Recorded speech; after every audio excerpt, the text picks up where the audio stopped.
Bonsoir à tous, bienvenue dans votre émission La Réunion Léla. On va faire un exercice de style, on va essayer de se casser un peu la tête pour de comprendre un statut que même moi je ne connaissais pas avant, d'inviter la personne qui va nous l'expliquer, c'est Roxane Montaigu, donc chargée de relations publiques d'une coopérative d'emploi et d'activité donc possible. On va voir ça dans Causement Réunionnais.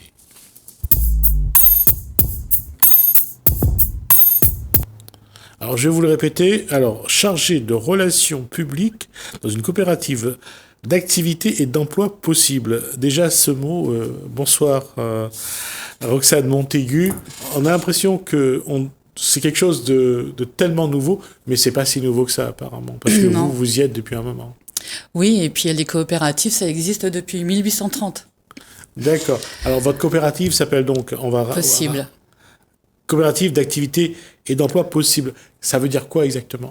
Ça veut dire qu'on peut développer son activité économique sans être propriétaire d'un numéro de SIRET. Alors voilà, ça c'est déjà la première phrase qui tombe et qu'il va falloir qu'on explique. C'est-à-dire que vous êtes une couveuse, ou pas ? On était couveuse, effectivement, et depuis un peu plus d'un an, on s'est transformé donc en CAE, coopérative d'activité et d'emploi, pour pouvoir proposer plus que ce que propose une couveuse. Alors, ça veut dire que moi, qui ai une petite activité, je peux venir chez vous. Oui. Et j'ai droit à quoi ? Et j'ai droit à quelle couverture ? Alors, si vous avez une petite activité et que vous n'êtes pas encore trop sûr, vous pouvez, comme dans un système de couveuse, tester votre activité, donc bénéficier du contrat d'appui au projet d'entreprise. Donc le but, c'est de tester son activité, de voir sa faisabilité dans le temps, et ça ne touche pas à vos minima sociaux. Donc ça ne touchera pas au RSA, ça ne touchera pas aux ACEDIC, et ça sera des remboursements de frais. Alors voilà. On va quand même préciser, ça ne touche pas, d'accord, le délai proposé par la loi, c'est-à-dire que vous aurez quel délai vous avez C'est 6 mois. Le contrat de test, c'est 6 mois, renouvelable 2 fois. D'accord. Donc, au bout de 18 mois, vous êtes obligé de passer soit vous arrêtez, soit vous passez, vous devenez professionnel. Et soit on passe, du coup, en CAE, on passe au statut entrepreneur salarié. C'est-à-dire que vous développez votre chiffre d'affaires, il est assez conséquent, et vous pouvez au minimum vous dégager un SMIC, un salaire net, ce qui fait que du coup vous devenez salarié de votre propre activité économique. Donc vous êtes du coup sécurisé exactement comme un salarié classique. D'accord. On va pas parler des coûts tout de suite parce que je voudrais qu'on détaille les autres statuts possibles. Alors entrepreneur, salarié, dans une coopérative d'activité et d'emploi possible. Quels sont, d'abord, quand on dit entrepreneur, quel est le statut de l'entreprise à ce moment-là ? En fait, comme ils n'ont pas de numéro de SIRET, ils n'ont donc pas leur entreprise, mais ils sont responsables de leur activité économique au sein de la coopérative. Alors, la coopérative, qu'est-ce qu'elle prend comme responsabilité ou comme charge ? Alors, le projet de la coopérative, c'est d'alléger, en fait, l'entrepreneur indépendant de tout ce qui est comptable, juridique, administratif. Donc, en fait, en louant le numéro de SIRET ou en disposant du numéro de SIRET de la coopérative, vous bénéficiez, du coup, d'un hébergement et de services d'accompagnement comptable, juridique et administratif. Ça, c'est vous qui vous en occupez, c'est la coopérative qui s'en occupe, bien sûr, à charge à l'entrepreneur, bien sûr, de régler ses contributions. C'est-à-dire qu'il paye quand même une prestation. Tout à fait. D'accord. Alors, pendant combien de temps il peut faire ça ? Alors, donc, le test d'activité, c'est 18 mois maximum. L'entrepreneur salarié, c'est 3 ans, entre guillemets, maximum. Ils peuvent sortir quand ils veulent et aller s'immatriculer, ou alors y rester et vouloir faire fructifier et faire grandir la coopérative, et du coup devenir sociétaire de la coopérative. Alors, on va faire quelque chose de très simple. Je suis agriculteur, je vends j'ai l'occasion d'avoir des fruits, j'ai envie de les vendre. Oui. Je viens chez vous, je prends un numéro de SIRET. Oui. Comme commerçant. Comme commerçant. Il y a les seuls domaines qu'on ne peut pas accompagner, c'est l'agriculture l'immobilier et les professions libérales réglementées. D'accord. Mais quelqu'un qui veut vendre des légumes avec une camionnette, Ouais, qui par veut exemple, se mettre sur un endroit sur la route, voilà, avoir une petite cabane, oui, et il vend que des fruits, il vend que des légumes, des fruits, machin. Ça, je peux. oui, tout à fait. D'accord. Et quelles sont mes obligations? L'obligation, alors ça dépend très certainement de chaque coopérative, mais nous, par exemple, on demande aux gens de respecter les valeurs qu'on a inscrites à possible, qui sont d'abord la coopération, l'intégrité, la rentabilité, la générosité et la résilience. Et l'idée de la coopérative, c'est aussi de lutter contre le travail dissimulé, limiter le travail au noir et faire en sorte que les gens soient sécurisés dans leur activité. Donc, à ce niveau-là, on revient là-dessus. Quelqu'un qui... Alors, j'essaye vraiment d'être précis. Vous êtes au RSA. Oui. Vous avez l'occasion de créer, d'avoir une petite activité où vous voulez vendre quelque chose, vous voulez créer quelque chose. Vous pouvez garder votre RSA, vous inscrire à votre coopérative. Oui, tout à fait. Ça, c'est une réalité. Oui. Pendant au moins 18 mois. Oui. Quelles sont les obligations qu'il doit avoir en tant que chef d'entreprise, parce que c'est quand même un chef d'entreprise?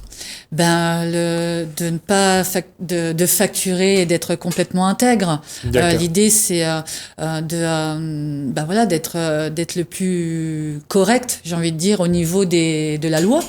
Voilà. Donc ça, c'est la première des choses. Et puis après, l'idée d'engagement qu'on demande de plus en plus maintenant aux co-entrepreneurs, c'est de s'engager dans la coopérative et de travailler ensemble, c'est-à-dire de se facturer en interne des prestations. Ce qui aussi est un intérêt parce que du coup, il n'y a pas de TVA, par exemple, dans les facturations en interne auprès des co-entrepreneurs. Et par exemple, s'il y a un entrepreneur qui a un événementiel, qui a trouvé un client, il y a un gros événementiel à faire, et qu'il a besoin de bons produits bio pour faire la cuisine de cet événementiel-là, autant appeler un entrepreneur de la coopérative, parce que du coup, ça fait grandir ensemble la coopérative. Voilà, c'est des engagements qu'on cherche à avoir auprès des co-entrepreneurs. Alors, ça, c'est les deux statuts possibles, donc... Contrat CAP et contrat CESA, entrepreneur salarié. D'accord, alors contrat CAP, ça veut dire? Contrat d'appui au projet d'entreprise. C'est du test d'activité. Ça se concrétise comment? Ça se concrétise que les gens sont accompagnés à tester la faisabilité de leur projet d'activité, d'un projet d'activité ou de plusieurs projets d'activité, puisqu'avec le même numéro de SIRET, on peut développer plusieurs activités. D'accord. Et après, donc, il y a ce contrat. Le contrat entrepreneur et salarié. D'accord. Associé. Oui. La contribution, effectivement, augmente un peu et on a une fiche de salaire. Moi, j'ai une fiche de salaire avec mon contrat entrepreneur salarié, exactement comme un salarié classique. D'accord. Aujourd'hui, combien de personnes ont accepté de rentrer dans votre... Alors, c'est fluctuant, en fait, ça bouge tout le temps. En ce moment, on est à peu près 75 entrepreneurs, il me semble. Mais ça fluctue au fur et à mesure. C'est vrai qu'avec le Covid, il y a beaucoup de gens qui, quand même, se sont démotivés. D'accord. Et en tout cas, dans les tests d'activité, on stoppé. Mais là, depuis le début d'année, on voit un regain qui arrive, notamment chez les chefs d'entreprise qui ont dû fermer ou interrompre leur activité pour X raisons et qui ont quand même à cœur de continuer à développer leur activité et du coup reprennent leur activité mais avec le statut d'entrepreneur salarié. D'accord. Alors on va faire une petite communication pour vous et pour ceux qui souhaitent. Alors pour vous joindre, c'est sûr. Alors je vais vous donner le numéro du fixe de la CAE 02 62 22 08 66. Répétez. Pardon ? Répétez. 02 62 22 08 66. Est-ce que vous avez une adresse sur Internet ou... Vous pouvez contacter le site Internet de Possible ou alors le Facebook aussi. Voilà. D'accord. Alors aujourd'hui, on va maintenant rentrer un petit peu dans ce que vous avez fait aujourd'hui. Quelles sont les entreprises quelles sont les activités professionnelles les plus représentées dans votre coopérative ? Alors, on a beaucoup de gens dans le bien-être, dans la formation. On a un collectif qui se structure d'ailleurs à l'intérieur de Possible, un collectif qui s'appelle le collectif Transmettre. L'idée, c'est que les gens qui sont dans la formation puissent ensemble construire et répondre à des appels d'offres en commun. Voilà. On a aussi beaucoup de gens dans le média et du coup, on a un collectif média. On a des gens, on avait pas mal de gens dans le BTP, là il y en a un petit peu moins. Collectif Média, c'est... Donc des gens qui fabriquent des sites internet, des photographes, réalisation de vidéos, du community management, voilà, tout ce qui touche à la communication média. D'accord. Et est-ce que ce monde cosmopolite, oui. entre guillemets, travaille ensemble? Est-ce que on essaye de s'entraider? Oui, tout à fait. On en est au démarrage. Et un de mes rôles, c'est effectivement de dynamiser la coopération entre les co-entrepreneurs. Effectivement, l'idée, c'est une entreprise où quasiment tous les métiers sont représentés, les cultures, les projets et les offres sont variées. Mais l'idée, c'est de co-construire ensemble. Tout à fait. C'est ça. Et alors, avant le Covid, ça se passait comment? Ça se passait bien. Pour un début de CAE, j'ai envie de dire, parce que ça fait un peu plus d'un an. Oui, ça se passait très très bien. Et s'il n'y avait pas eu le Covid, on aurait explosé, j'ai envie de dire. Mais c'était qu'une question de temps. Et là, avec le Covid, effectivement, il y a des missions qui commencent à incomber au CAE de plus en plus précises pour venir aider les entreprises de l'économie marchande. D'accord. L'économie marchande. Oui. À quel niveau, si on peut... Par exemple, les gens comme je disais, qui ont dû fermer leurs entreprises ou qui sont encore en statut CESA, en statut EURL ou en statut SASU et qui ne peuvent pas démontrer un lien de subordination parce qu'ils n'ont pas d'associés, qui pourtant peuvent cotiser à Pôle emploi. Mais du coup, il n'y a pas de lien de subordination, donc ça n'est pas justifié. Et donc du coup ils se retrouvent dans la galère. Et du coup on leur propose de les accompagner à la transformation du statut et qu'ils viennent en statut CESA. Et du coup ils seront salariés comme un salarié classique. D'accord. Alors, est-ce que aujourd'hui, toujours sur la démarche de dire qu'il y a un travail d'ensemble puisque plusieurs activités professionnelles sont représentées, de répondre par exemple à des appels d'offres de mairie, du département, de la région? Oui, tout à fait. Tout à fait. Il y en a eu déjà plusieurs. Et puis, il y a aussi de répondre à des appels d'offres du DLA, du dispositif local d'accompagnement aux associations. Voilà, c'est aussi des partenariats qu'on a créés. Voilà, effectivement, c'est le but du jeu. En métropole, il y a déjà plus de dynamisme, on va dire, dans les CAE, effectivement, pour dynamiser ce dont vous parlez, c'est-à-dire la coopération entre entrepreneurs. À La Réunion, on en est au démarrage. Il y a toujours un délai de retard, mais effectivement, c'est notre plus cher souhait, notre plus grand objectif de cette année, effectivement, c'est de co-construire ensemble parce que nous sommes dans une entreprise partagée. Et dans cette façon d'être, quand on parle d'entreprise partagée, la question, c'est est-ce que vous essayez aussi d'amener les entreprises à travailler ensemble sur des projets qui peuvent les rassembler, les accompagner, parce que on a l'impression que parfois les entreprises, quand ils ont du travail, c'est pour eux et ils aiment pas partager, quoi. Oui. Disons que on me demande souvent qui sont vos concurrents. Mais nous, en fait, dans l'économie sociale et solidaire, on va plutôt être dans le partage de la connaissance et des savoirs, parce que on est tous responsables de l'apprentissage des autres, et que l'idée, c'est de la formation-action, en fait, en entreprise partagée. On apprend en travaillant en équipe.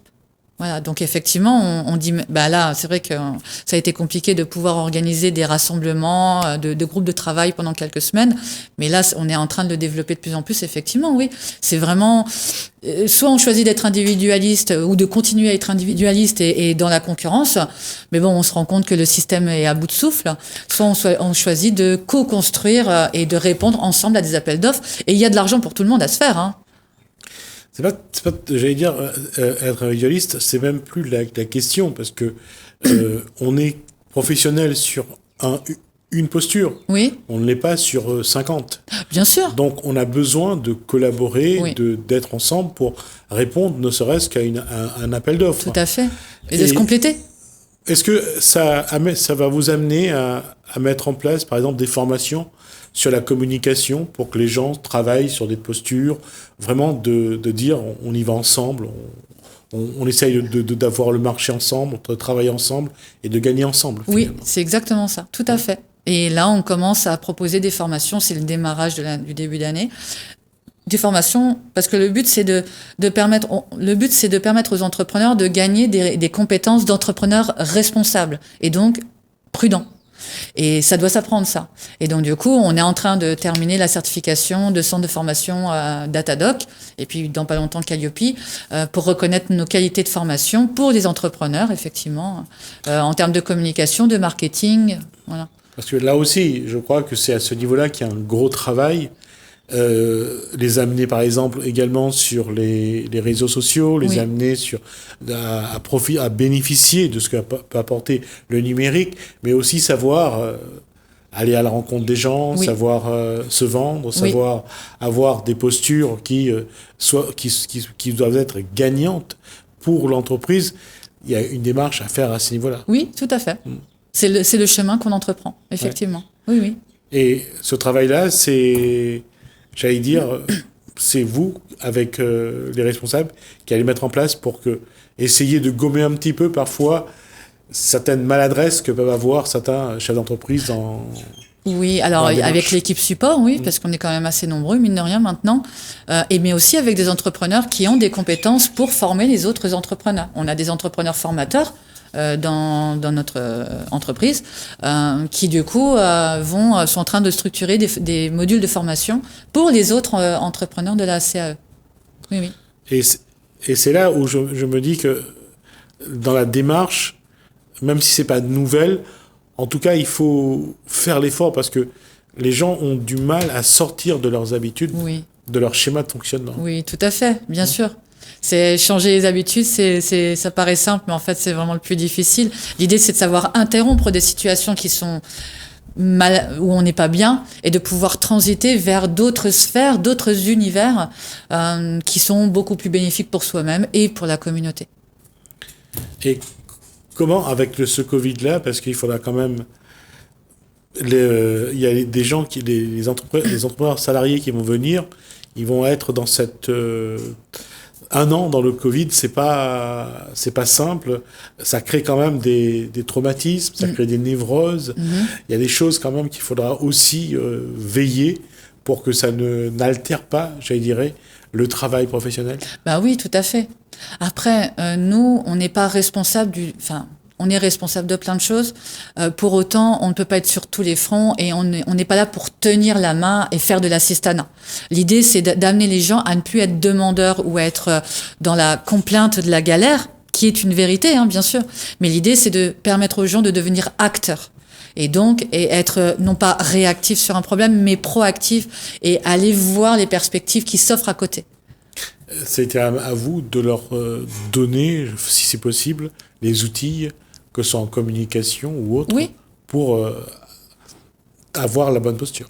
Tout à fait. Et puis les inciter à aller apprendre aussi par eux-mêmes. On va leur donner des outils, on va se structurer le mieux possible pour pouvoir les aider. Pour autant, c'est quand même une entreprise où il y a quand même 75 entrepreneurs. Chacun arrive avec des préalables complètement différents. Il y en a qui arrivent, ils ne savent pas faire un arrobas sur l'ordinateur. Et ils viennent de sortir et là, ils développent leur activité économique et ça marche super bien. Donc, voilà. Après, il y a aussi des entrepreneurs qui s'en sortent très très bien au niveau de la gestion financière, mais eux, ils ont un profond besoin de rejoindre une communauté. Ne plus être tout seul et co-construire ensemble. Et eux, ils ont moins besoin de ce type de compétences comptables et juridiques. Voilà. Pour que ce soit des jeunes ou des moins jeunes qui souhaitent franchir le pas, comment les rassurer? Parce que quand on a un projet, on a peur qu'on nous le vole. Quand on a envie de faire quelque chose, on a peur qu'on nous le prenne. Comment leur dire, quels sont les mots qu'il faut leur dire aujourd'hui pour qu'ils aient confiance et qu'ils viennent vers vous? Déjà, j'ai envie de dire, c'est déjà de venir nous rencontrer. Moi, je travaille dans la coopérative depuis plus d'1 an. C'est une entreprise qui a été créée par des gens vraiment formidables, qui sont profondément intègres, profondément transparents.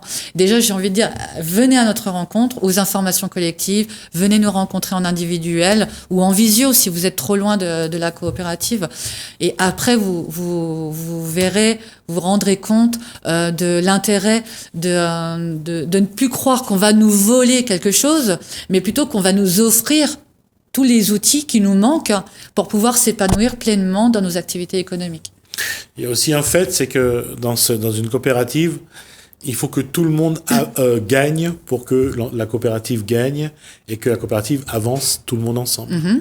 Et ça, c'est pas toujours évident de l'intégrer parce que dans le monde des affaires, c'est souvent une concurrence féroce et parfois il faut tuer l'autre pour pouvoir exister.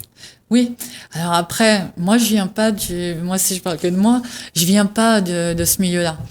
Par contre, l'idée c'est l'entreprise partagée, c'est comme une famille. On va pas aller tuer son fils alors qu'on veut le faire grandir et le mettre en sécurité. L'idée, c'est de construire une sécurité collective. Et l'idée de la coopérative, c'est d'offrir une sécurité par la mise en commun des fonds et le partage des risques. Donc, après, chacun voit comme il a envie de voir.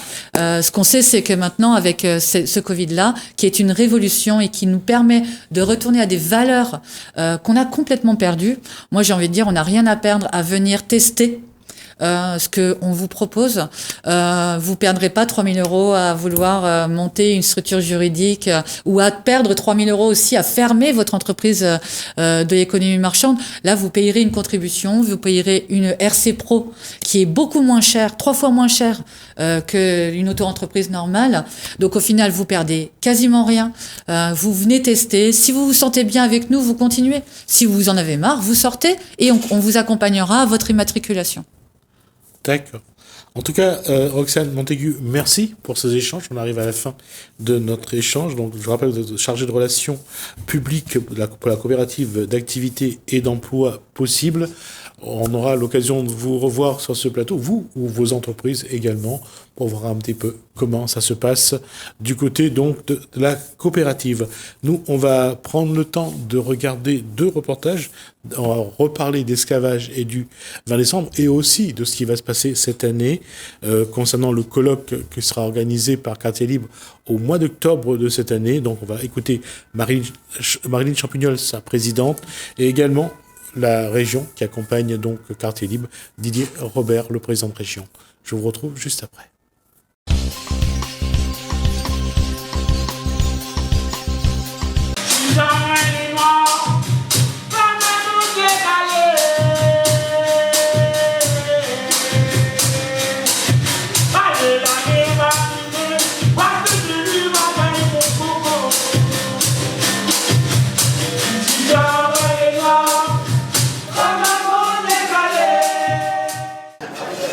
Quelles vont être la suite du combat de Quartier Libre?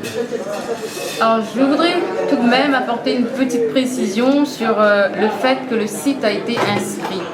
Donc, le site a été inscrit, c'est grâce à l'association Quartier Libre, parce que nous avons quand même envoyé un courrier, on a eu une réponse, et c'est à partir de là que ça s'est déclenché.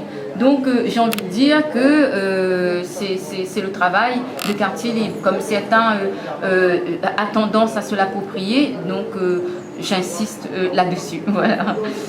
Et la suite du projet de Quartier Libre, eh ben, déjà le label, donc ça a été important pour nous d'obtenir le label site de mémoire associé à la route de l'esclave, d'autant plus que c'est une première pour un monument historique. Et en même temps, nous allons vers la patrimonialisation de l'esclavage. Ça, c'est une notion que nous tenons à le préserver, à le conserver, d'autant plus que ça vient du professeur Prosper Rêve, avec qui nous travaillons et qui a mis une équipe de chercheurs pour travailler sur le monde carcéral. La patrimonialisation de l'esclavage. Qu'est-ce que c'est ? Alors là, vous allez pouvoir poser aussi la question à Prosper Rêve. C'est tout ce qui est, tous les patrimoines, tous les sites patrimoniaux qui sont en lien avec l'esclavage. Donc la prison Juliette Dodu, comme tu le sais, il y a eu des esclaves qui étaient là, il y a eu le marronnage. Dans ce site, sur le site de la prison, il y a eu aussi le bureau du marronnage, il y a eu aussi l'engagisme, il y a eu aussi toutes ces personnes qui ont été incarcérées. Il y a eu aussi les maîtres, il ne faut pas oublier, c'était des dettiers qui devaient de l'argent. Voilà, donc effectivement, il ne faut pas oublier toutes ces personnes. Et c'est là où on parle de patrimoine et de la patrimonialisation de l'esclavage. Donc c'est vraiment en lien avec l'esclavage, le marronnage, l'engagisme. Et je reviens sur la question, la suite par rapport à ça, aujourd'hui, qu'est-ce qui va être en priorité nécessaire de faire? Alors, ce qui est prioritaire actuellement, comme le disait notre expert, après avoir passé 3 jours sur le site pour identifier l'aspect architectural, mémoriel et patrimonial, eh bien, parce qu'en fait, notre avocat a marqué l'accent sur ces 3 notions, sur le système judiciaire, eh bien, ces conclusions, c'est que le site actuellement, si on rénovait l'extérieur des murs, déjà ça donnerait un cachet authentique qui ressemblerait au restaurant de la Boisdonnais, quand vous regardez tous les murs apparents. Ensuite, avec un peu d'aménagement intérieur en attendant, donc faire un peu de propreté, faire un atelier d'initiation sur le site. Moi, je suis responsable de formation. Donc, j'ai un centre de formation. Je sais c'est quoi un atelier d'initiation de formation. Donc, je veux dire, il y a ce travail-là qui serait à faire dans un premier temps. Et ensuite, avancer progressivement. Donc, on ne va pas faire d'un coup tout l'aménagement. Donc, il faut commencer déjà par un morceau. Et ensuite, faire en sorte que l'université soit associée dans les fouilles programmées. D'autant plus que sur ce site, avec le professeur Prosper Rêve, nous voyons aussi une université populaire. Vous avez bien compris qu'il y a des personnes qui ont été en échec scolaire et ne vont pas retourner à l'université. Donc, il faut quand même qu'il y ait une alternative pour les ramener vers tout ce qui est l'apprentissage, tout ce qui est la connaissance des différents thèmes historiques, patrimoniaux, archéologiques, etc. Donc, c'est ça notre projet, c'est ça le projet que nous avons porté à l'UNESCO, c'est ça le projet que nous avons porté au Haut Commissariat des droits de l'homme, qui nous ont entendus d'ailleurs, et nous avons du coup créé une fédération, la fédération réunionnaise des héritages et mémoires, et qui est en lien avec la décennie 2015-2024. Et nous avons le soutien bien évidemment des Nations Unies.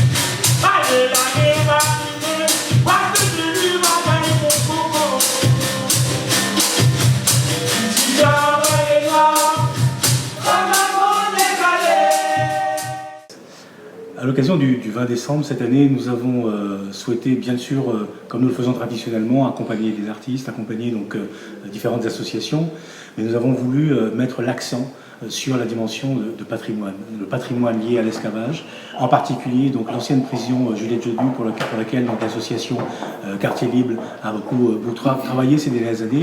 Et donc l'objectif maintenant, c'est de pouvoir franchir un pas après un label qui est de reconnaissance par l'UNESCO, c'est de franchir un pas, c'est de rassembler l'ensemble des acteurs publics. Ville de Saint-Denis, département, État, région bien sûr, nous sommes déjà partie prenante, avec la société civile, avec les associations, pour faire de ce lieu un véritable lieu de mémoire et qui nous permettra à ce moment-là de constituer, de créer, de renforcer ces passerelles avec l'Afrique. Et aujourd'hui, c'est une date symbolique, vous êtes venu ici, mais ensuite, quelles sont les prochaines étapes, par exemple, pour accompagner cette association, pour la prison de Juliette Jodu, peut-être pour d'autres projets que vous porterez à la région? D'abord, nous avons déjà pris une décision au niveau de la région d'accompagner effectivement l'association Quartier Libre, et nous avons comme projet aujourd'hui, comme ambition, d'inscrire donc, dans les prochains budgets régionaux, encore une fois dans un vrai consensus avec l'ensemble des acteurs publics, d'inscrire donc un programme d'investissement, de réhabilitation et faire en sorte que ce lieu puisse être un lieu effectivement de transmission du savoir, de mémoire, de transmission. Et donc pour cela, donc, il y a des investissements à réaliser. La région Réunion est prête, bien sûr, à engager ces investissements parce que c'est encore une fois un lieu particulièrement fort et particulièrement symbolique de ce qu'aura été une partie de notre histoire. Est-ce qu'ils sont chiffrés déjà ces investissements?